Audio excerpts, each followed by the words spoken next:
Hi everybody, this is Kevin from Gameology in Montclair, California, and I'm here today to give you my review of the new Imperial Knights Codex. Now I do want to start off by saying if you're a new player to Warhammer 40,000, this is not a starting army. However, if you have built up a force and you've got a few games under your belt, you may want to consider taking one of these knights as an ally. Also, for those of you who have played for a while and have already built up some knights, you'll be very happy with the new upgrade options that you have available. So let's go ahead and dive into the book and get started. First off, let's discuss the two old Knight Titans. The Knight Errant and the Knight Paladin are the same points as in the previous codex if you take no upgrades. They do both have the option for changing their Reaper Chainsword to the Thunderstrike Gauntlet and can upgrade the Heavy Stubbers to Melt-A-Guns. The Melt-A-Gun upgrade seems like something to put on autopilot if you ever plan on getting up close. They can also take the option for the new Carapace weapons. Although these weapons are expensive, having a fourth weapon and one of them with the option of Skyfire is a great possibility. The new Knight Titans are basically a combination of the new weapons and the old for a total of 5 knights. The Knight Warden carries the new Avenger Gatling Cannon and a melee weapon. For basically the same points as the Knight Errant and the Knight Paladin, you get this new heavy weapon with the same melee and carapace options as the previous 2 knights. Knight Gallant. This is the purely melee option for the knights. It is also by far the cheapest of all the models. It still has the same Melt-A-Gun and carapace options as the other knights, but will need to get across the battlefield to get into close combat before it gets torn up by heavy weapon fire. This can definitely be a fun option to play, and will counter drop pod and jet bike span lists as they will not want to get close to this model at all. With 12 inches of movement and a charge, this is a scary figure to use if you're worried about protecting your side of the board. Knight Crusader. This is the most expensive of the knights in this book. It is a shooting version of the Knight Titan.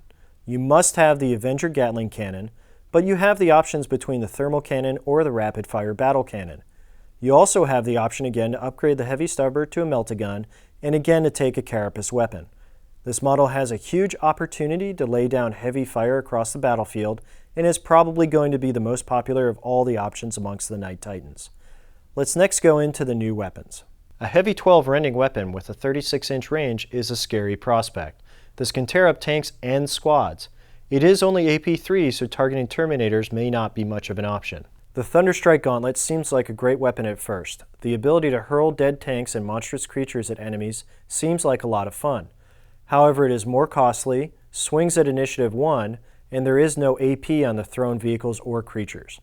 Now, the new Carapace weapons can fill a few holes that were in the Knight Titan shooting arsenal. The Twin Icarus autocannon is the only Skyfire option for the Knights. Although the Avenger Gatling Cannon with 12 shots may very well fill that gap, or give a second shot at flyers, this is a good way to strip hull points off of flyers. Although it is only Strength 7 and AP 4, so it will not take down most flying creatures or flyers in one turn. With the Storm Spear Rocket Pod, you get 3 shots at Strength 8 AP 3, and it's a great way to take down transports and deliver a good amount of damage onto squads. This is a good anti-Space Marine option if you don't feel like flyers will be much of a threat. With the Iron Storm Missile Pod, you get very long range with a large blast template and barrage. It's a great way to hammer horde armies. It will be found lacking against Space Marines, but it can still force a lot of armor saves. Moving on to the heirlooms, the Mark of Omnissiah is probably the best one of them all. Giving It Will Not Die to one of your knights is a great way to add some staying power. The Helm of the Nameless One is a great option for the Knight Gallant, as the Rampage rule will almost always take place since the knight will usually be alone in combat. Sanctuary and Ravager are not bad, but will rarely be taken over other options.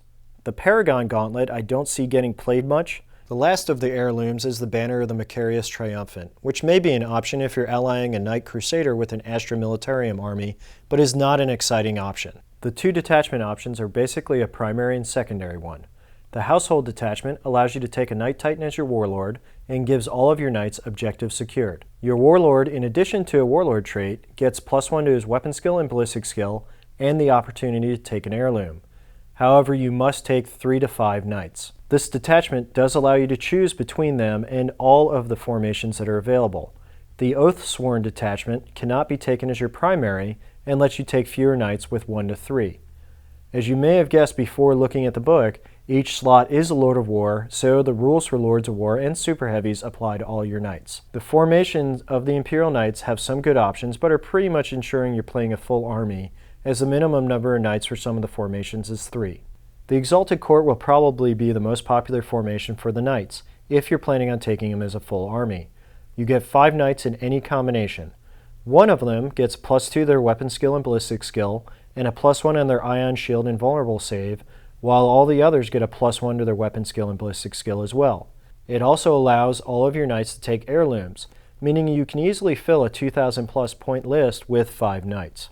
The Baronial Court is another solid option. Each knight boosts the other's invul save as they walk across the battlefield together, dominating everything in their path. You also get one model with a stat boost again. It is more flexible than the Exalted Court, as the model count is 3 to 5 instead of just 5. It does leave room if you want a second detachment in your list. If you want to try out all 3 of the new knights, the Tripartite Lance is the formation for you. Each knight boosts the other 2 while they're still on the board. There is no distance requirement, so they don't have to stay close to one another like the Baronial Court formation does.